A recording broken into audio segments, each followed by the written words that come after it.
them at any given time. It's called the Amandan, which is Scotch Gaelic. And it's the fool.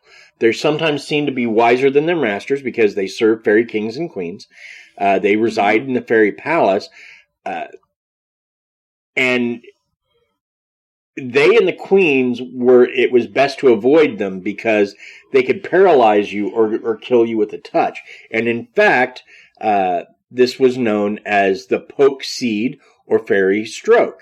And the stroke is an English medical term for a cerebral hemorrhage. So, yes, that we still use today. Exactly. What is that? A stroke is when you have a blood clot in your brain, essentially.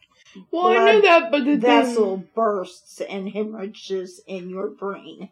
Okay. Now, in Scotland, they have the Grogucks. I knew you were going to say that all aggressive and stuff. Well, I was trying to go Scottish accent, which is stupid because I don't have one. But no, you definitely don't have one. But I appreciate your efforts. We all do. Now, Grogucks do not wear clothes. They are naked fairies. Okay. Monk, who I've been binging the past week or so, would be appalled. Yes. He would ask them to put clothes on. But instead they sport a collection of dirt and twigs that usually cover things. Cover the bits. And a full coat of thick reddish fur or hair that also would probably cover bits. Probably. Now they can turn invisible. That, sir, was a voice crack. Okay. The Grogok turn invisible. They will only reveal themselves to those they deem worthy. If a Grogok takes a shine to you, it will attach itself to you, not physically, but spiritually, and follow you home. But what it wants to do is help with your planning, harvesting, other forms of housework. So, I see. Okay. If we were to have a fairy house in the backyard, you leave a jug of fresh cream in it, even a little jug, that'll make them happy. I see. So, and then there's changelings. One of my favorite. Now, the changeling is pretty simple. The changeling, basically, back in the day, the Fae would steal babies. I don't know if they couldn't have them or what the deal was, but they would steal babies. Like human babies? Like human babies. And in their place, they would leave Fae babies. And these were the changelings. And usually they would get sick and they would die after a while, or at least appear to. Sometimes they would just up and vanish. But that meant this mortal woman was left without her baby, which is now in the realm of Faerie.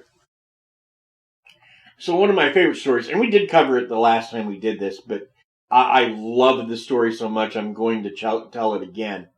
This older woman, well, not that much older, she just had her baby.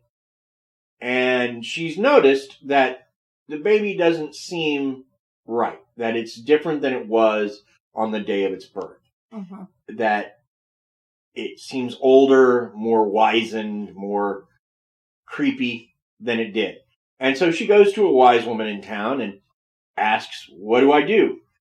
And she says, well, what you do is you go and you break some eggs and you put the yolks in the fire and you put the shells in water above the fire.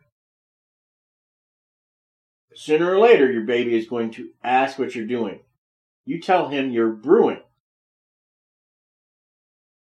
And your baby will be returned to you. So, lady goes and does what she's told. She takes the eggs, she breaks them, she drops the insides in the fire, puts the shells in water in a cauldron above the fire.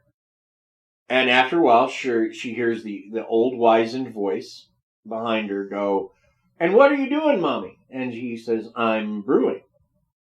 And the voice behind her says, I'm over 300 years old and I've never seen a brewery of eggshells before. Followed by a laugh, a sharp clap, and when she turned around, her baby was there. Very nice. So that's one of my favorite fairy stories. The baby must have looked so confused right then. Okay, so we got to talk, though, about this puka. Okay. Okay, so I have to tell a puka story first. You have a puka story? I do. Okay. Not this kind of puka. So, puka officially is this, apparently, a fearful fairy? However, there was a animated film where one of the characters, a little dog, was called Puka. And when my oldest, Alyssa, was a baby, she would make noises as a baby that sounded exactly like this animated dog. And so for several years, my Alyssa was referred to as Puka because she sounded like this dog in this movie. Wasn't that the Black Cauldron? No, it was Anastasia. Okay. Yeah, now here's the thing. Everything I found said that the puka is a fearsome creature. That they change into these variety of horrible shapes. Mm-hmm. But whenever I encounter them in fairy stories, they're not. They essentially are they're like bunnies. But, they turn into bunnies or squirrels or foxes or things like that. They're hardly scary. I see.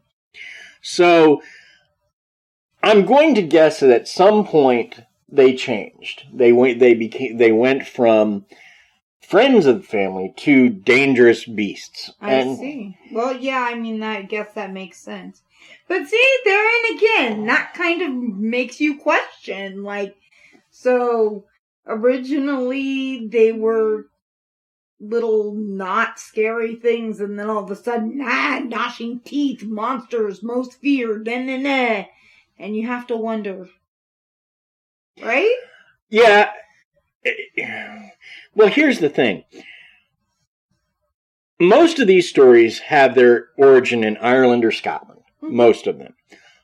Few in England. But the point is that these are places that Christianity did not take fast hold of. It took a while. Mm. And so it makes me wonder if in the pagan days, the Fae weren't seen as sort of allies, people that helped you. Whereas once Christianity sort of was holding sway, then these were servants of the devil and made to resemble such. Mm. Right. Now, we have to talk about the marrow. The term marrow is said to come from the Irish word mere, meaning sea, and oi, meaning maid. So it would be a sea maid or a mermaid. Oh, okay. Now, in Scottish and Irish tales, the marrow is almost exclusively female. The male of the species is rarely seen, if ever, and not much is known about them.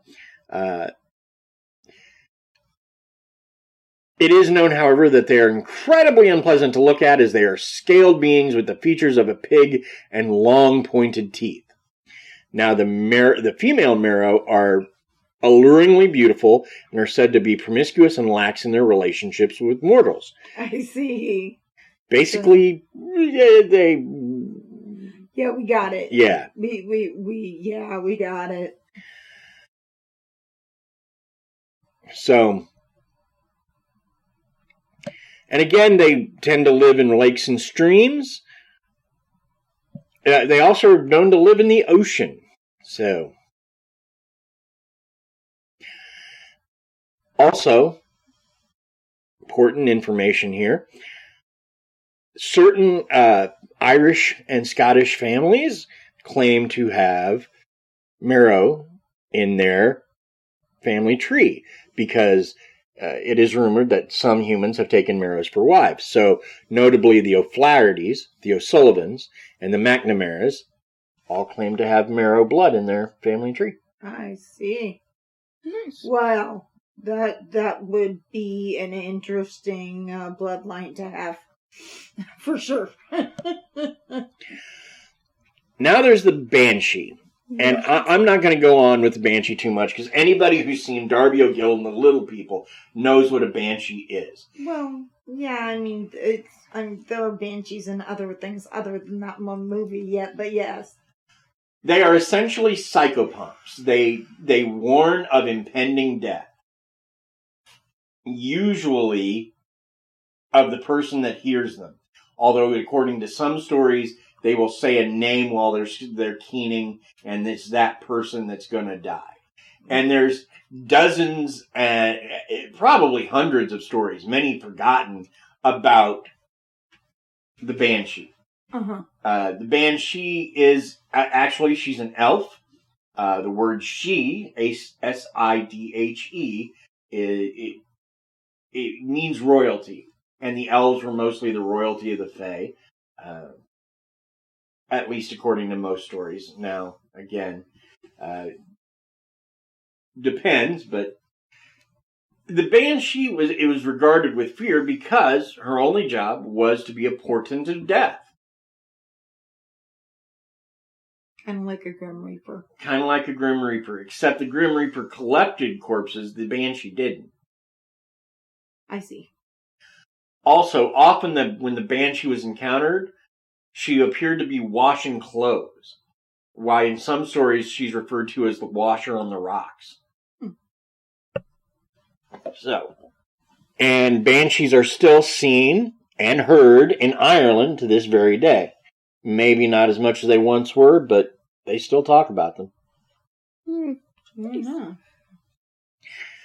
And that's something, I've never been to Ireland, so if anybody of our listeners is Irish, please feel free to reach out to me. I would love to know, because some of the things you read make it sound like the Irish still do a lot of the superstitions, like they still have fairy houses in their yard, they still leave food out for the Fae, stuff like that, and I wonder if that's true. Well, I would think that there's a strong possibility, but... I mean, this world is a strange world, and I'm wondering if Ireland is anywhere near that strange part of the world. It's like that different levels of reality thing that you're going with. It's kind of like in the middle there. Well, see, the Fae are one of the reasons I go with that levels of reality thing, because the Fae used to kidnap mortals. Right. And when they talk about knights or whatever going to rescue their wives or their daughters or their girlfriends from the Fae, they talk about it like the knights would go on these epic quests, right? They'd ride for hundreds of miles and then sail for hundreds more. And sometimes they'd even go down in the water to a palace that was underwater. There was no way they could do that in the real world back then. So, did they get to a level of reality where there was more room? Or there was these things for them to handle? No idea. It's a question for sure. It's a question that nobody can answer. But that's where my theories come from. Now, a lot of the information about fairies of Ireland comes from William Butler Yeats, a poet, 19th century poet. He wrote two works of interest to us here, The Celtic Twilight and Fairy and Folk Tales of the Peasantry. Now, each of these books is really mostly a collection of stories and then comments on those stories. But he really deals with two kinds of fairies. The trooping fairies and the solitary fairies. Trooping fairies are also called social fairies. Now, if you read stories, for example, about fairy rings, where you see this ring of mushrooms, right? And in fact, there's a fairly famous painting, which I believe is called the fairy ring, which shows a woman bent at the waist, Right. in a ring of mushrooms,